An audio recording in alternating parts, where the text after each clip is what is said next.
প্রথমে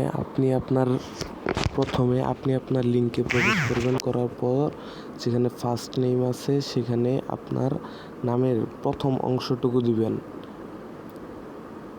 দেওয়া শেষ হলে তারপর নিচে দিবেন আপনার নামের লাস্ট নেম, এবং যারা পিবুক মেম্বার তাদের জন্য তো আলাদা এই নাম দেওয়াই আছে।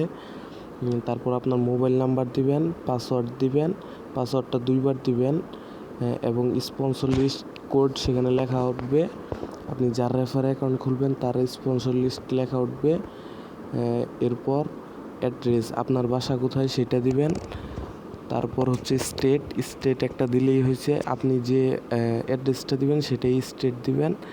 জিপ কোড, আপনার এলাকার একটা জিপ কোড আছে সেটা দিবেন। আর না যদি পারেন গুগল থেকে সার্চ দিয়ে নেবেন। আর হচ্ছে সিটি আপনার এলাকার আশেপাশের বা অ্যাড্রেস যেটা দিয়েছেন সেটা দিলেও হবে।